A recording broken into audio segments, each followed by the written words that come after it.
নমস্কার। আজকে স্বাস্থ্যের একটি খুবই গুরুত্বপূর্ণ ভিডিও করতে চলেছি।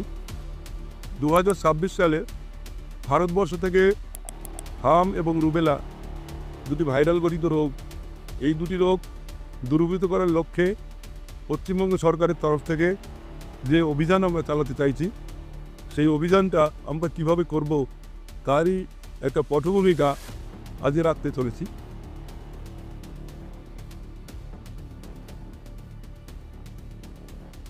প্রথমেই বলি, এই যে হাম, এই হামের টিকা আমরা প্রথমে হামের টিকা শুরু করেছিলাম 1980 সালে। এই টিকাটা শুরু হয়েছিল তামিলনাড়ু রাজ্যকে নিয়ে। তামিলনাড়ু রাজ্যে 1980 সালে প্রথম হামের টিকা দেওয়া শুরু হয়। ঠিক তার 5 বছর পরে ইউনিভার্সাল ইমিউনাইজেশন প্রোগ্রামে প্রথম হামের টিকা অন্তর্ভুক্ত হয় 1985 সালে।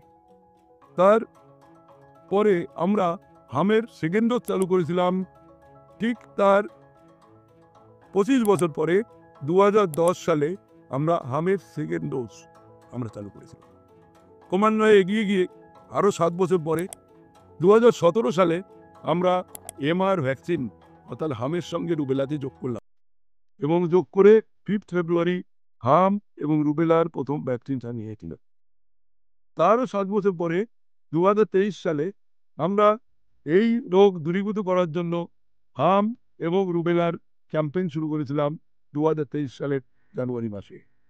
ক্রমান্বয়ে আমরা এই এমআর ভ্যাকসিন, হাম এবং রুবেলা ভ্যাকসিন এখন ইউআইপি অর্থাৎ ইউনিভার্সাল ইমিউনাইজেশন প্রোগ্রাম বা এক্সটেন্ডেড ইমিউনাইজেশন প্রোগ্রামের অন্তর্ভুক্ত। এবার এই রোগটাকে আমরা নির্মূল করতে চাইছি। আমরা যদি একটু স্ট্যাটিস্টিক্স দেখি, গত বছর ভারতবর্ষে হামের কেস হয়েছিল 20,775টি এবং রুবেলার কেস হয়েছিল 2,523টি। যদি আমি মনে করি যে ছোট বাচ্চাদের এই রোগের মৃত্যুর প্রাবল্য কেমন, তাহলে এটা দেখা যাবে যে যদি 3টি কারণ আমি বলি ছোট বাচ্চাদের মৃত্যুর কারণ, তার একটার নাম ডায়রিয়া, একটার নাম মিজলস, আরেকটার নাম প্রিমেসিস। এই 3টি কারণের মধ্যে একটা প্রধান কারণ হচ্ছে এই হাম বা মিজলস। এই রোগে বাচ্চা মৃত্যুমুখে পতিত হয়। কিন্তু আমরা এই রোগকে প্রতিরোধ করার জন্য যে কভারেজ তুলে আনতে পেরেছি, সেটা ভারতবর্ষে অর্থাৎ এমআর ভ্যাকসিন ফার্স্ট ডোজের কভারেজ বর্তমানে 93.7% এবং এমআর ভ্যাকসিন দ্বিতীয় ডোজের যে কভারেজ সেটা 92.2%। অর্থাৎ আমাদের যে অভিষ্ট লক্ষ্য, যেটা করা দরকার 2026 সালে হাম রোগকে, মিজলস রোগকে নির্মূল করতে গেলে যে কভারেজটা আমাদের দরকার 90% মিনিমাম কভারেজ এমআর ভ্যাকসিনের, আমরা সেই আমাদের লক্ষ্যে এখনো পৌঁছাতে পারিনি। একটু রোগের কথা 2-4টে কথা বলি। এই হাম বা রুবেলা তার সিমটম কি? সিমটম হচ্ছে হাম হলে কাশি হবে, হাম হলে চোখ লাল হবে, হাম হলে আমার নাক দিয়ে জল পড়বে, আমার মেলেইজ হবে, আমার উইকনেস হবে, র্যাশ বেরোবে গায়ে এবং এই র্যাশ জীবাণু ঢোকার 7 দিন পরে বেরোয় এবং এই র্যাশটা কিন্তু আমাদের বডিতে তারপরে থাকে। তাহলে এই যে হামের যে সিমটম, এই সিমটম থেকে কিন্তু এটা পরিষ্কার যে এই রোগকে আমরা অতি সহজে চিনতে পারি। হাম এবং রুবেলার সাইন সিমটম আমাদের সবারই জানা। তবে একটু বলি, 3টে সি নিয়ে আমরা বলি। এই হাম, কাপ কোরাইকা কনজাংটিভাইটিস, চোখ লাল হবে, নাক দিয়ে জল পড়বে, সঙ্গে কাশি হবে, কানে ব্যথা হবে, একটু দুর্বল ভাব, একটা ম্যালেইজ ভাব, এগুলো হচ্ছে প্রথমে শুরু হয় এবং জীবাণু ঢোকার 4 দিন পরে যে ম্যাকুলোপ্যাপুলার র্যাশ, সেই র্যাশ কিন্তু আমাদের সারা শরীরে বেরোয়। প্রথম র্যাশ বেরোয় কানের পেছনে এবং তারপরে আস্তে আস্তে শরীরের সব জায়গাতে মিজলস র্যাশ দেখা দেয়। তাহলে এর সঙ্গে একটা কথা বলে রাখি, আজ মিজলস এবং রুবেলা ভ্যাকসিন নেওয়ার কথা বলছি, তো বলার আগে এটা বলি, না নিলে রিস্কটা কি? এই রিস্কটা হচ্ছে এটা, এই এমআর ভ্যাকসিন নিলে ডায়রিয়া প্রকোপ ঠেকায়। এমআর ভ্যাকসিন নিলে মিজলস হওয়ার পরে যে নিউমোনিয়া হয় পোস্ট কমপ্লিকেশন, সেই নিউমোনিয়া বন্ধ হয়, নিউমোনিয়া প্রতিরোধ করে।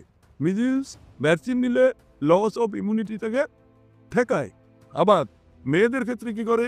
মেয়েদের ক্ষেত্রে এই মিজলস ভ্যাকসিনের একটা অপ্রতিরোধ্য বেনিফিট আছে আমরা প্রত্যেকে জানি।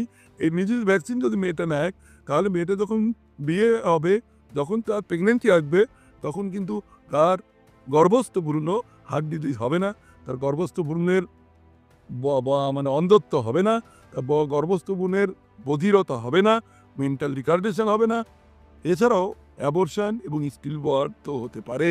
সুতরাং এই টিকা নিলে গর্ভস্থ ভ্রূণও এইসব হওয়ার থেকে মুক্তি পাবে। সুতরাং এমআর ভ্যাকসিনের এই বেনিফিশিয়াল দিক এটা আমাদের প্রত্যেকের জানা। এবার একটু মূল জায়গায় আসবো, কি কি স্টেপ নিলে আমরা ভারতবর্ষ থেকে এই এমআর ভ্যাকসিন দেওয়ার মাধ্যমে 2026 সালে এই রোগটাকে নির্মূল করতে পারবো। প্রথমেই বলি, 9 মাস যে প্রথম ডোজ এবং 16 মাসে যে সেকেন্ড ডোজ, এই টাইম মতো দুটি ডোজ নিয়ে আমাকে কিন্তু হাই কভারেজ আমাকে তুলতে হবে। দুটো কথা দিয়ে প্রথমে শুরু করি। একটা হচ্ছে সুসংগঠিত কার্যকরী পরিকল্পনা নিতে হবে। সুসংগঠিত কার্যকরী পরিকল্পনা মানে কি? যেমন শক্তিশালী জনস্বাস্থ্য ব্যবস্থা।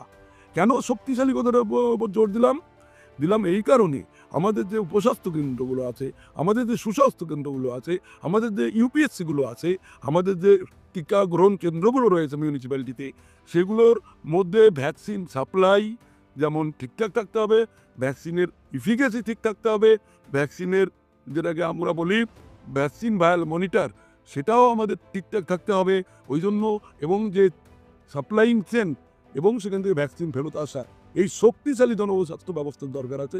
দ্বিতীয় কথা বলবো, উচ্চ টিকাদান কভারেজ, তার মানে high coverage of the MR vaccine, এটা আমাদের দরকার। এইভাবে পৃথিবীর বহু দেশ, সুইডেন, ফিনল্যান্ড, নরওয়ে, তারা কিন্তু এই হাম রোগ এবং রুবেলা রোগ থেকে তারা নির্মূল করে দিয়েছে। তারা WHO থেকে স্ট্যাটিক এলিমিনেশন সার্টিফিকেট পেয়েছে। এবার আমি 6টা স্ট্র্যাটেজি বলবো।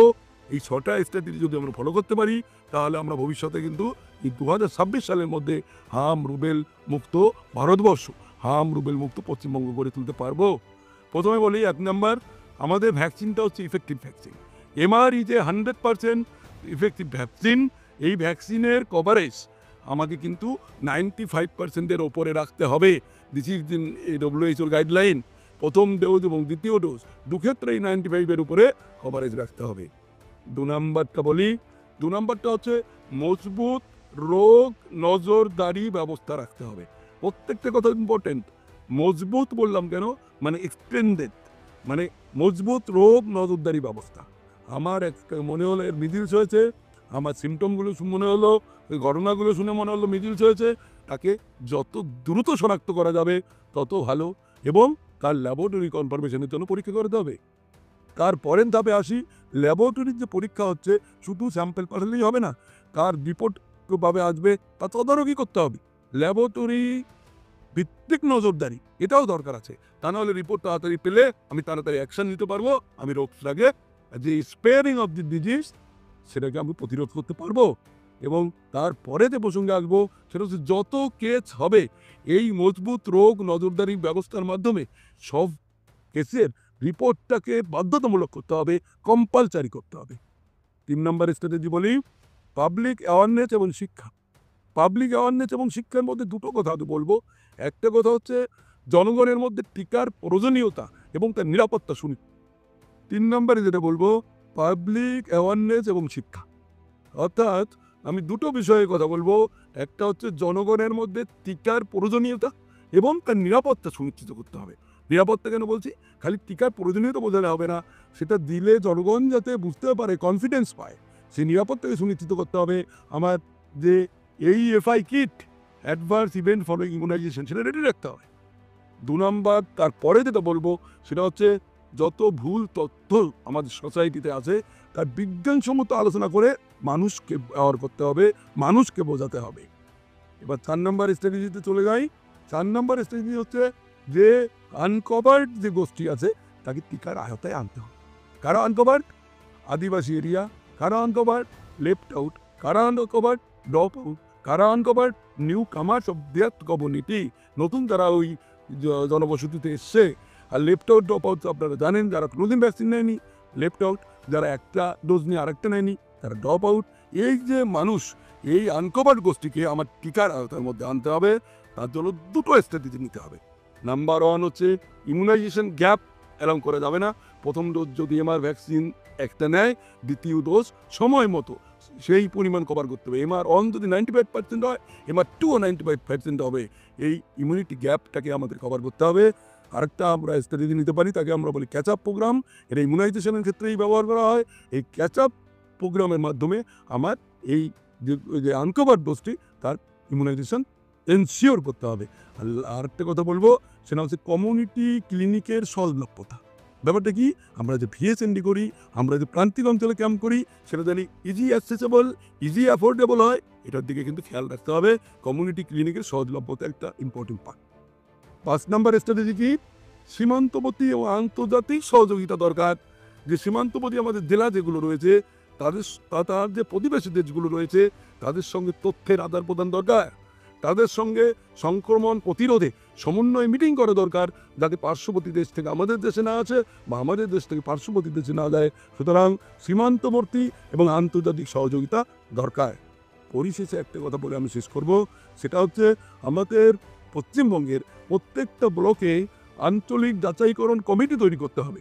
অর্থাৎ RVC, রিজিওনাল ভেরিফিকেশন কমিটি, এটা তৈরি করতে হবে। কাদের নিয়ে তৈরি করব? BMOIs, ব্লক ডেভেলপমেন্ট অফিসার, আমার সভাপতি এবং অন্য অন্য লোকজন যারা ব্লকে ইমিউনাইজেশনের সঙ্গে যুক্ত, তাদের নিয়ে RVC করণ করতে হবে, রিজিওনাল ভেরিফিকেশন কমিটি। এরা কি করবে, ওই ব্লকে কটা মিজেলস হয়েছে এবং তার আউটব্রেক কোথায় হয়েছে, তার কী কী প্রোটেক্টিভ মেজার নিতে হবে, তার কী কী আমাকে পদক্ষেপ নিতে হবে যাতে এটা আরও না ছড়ায়, তার জন্য কী কী ভ্যাকসিনেশন স্ট্র্যাটেজি নিতে হবে, সেই অঞ্চলের কন্ট্যাক্ট সার্ভে করতে হবে, এবং তার ফলো আপ করতে হবে। এই কাজটা করবে হচ্ছে রিজিওনাল ভেরিফিকেশন কমিটি। এটা প্রতি ব্লকে ফরমেশন করতে হবে এই বিডিও, সভাপতি এবং BMOI সাহেবদের নিয়ে। এটা যদি আমরা করতে পারি, তাহলে কিন্তু আমরা এই এমআর ভ্যাকসিন 95%-এর উপরে কভারেজ করতে পারবো এবং এই রোগকে আমরা ভারতবর্ষ থেকে দূর করতে পারবো, পশ্চিমবঙ্গ থেকে দূর করতে পারবো। লাস্টে একটা কথা বলে শেষ করবো, prevention is cheaper than cure. প্রতিরোধটা অনেক সোজা কিওরের থেকে, অর্থাৎ তাকে যে ট্রিটমেন্ট করার থেকে প্রতিরোধটা অনেক সোজা। এটা মাথায় রেখে আমরা যদি সবাই ঝাঁপিয়ে পড়ি, তাহলে আমরা কিন্তু মিজিলস হামের যে নির্মূলকরণ অভিযান 2026 সালে আমরা করতে চলেছি, এতে আমরা সফল হবই। নমস্কার, আমি ডেপুটি CMO স্ত্রী, বসিরহাট হেলথ ডিস্ট্রিক্ট।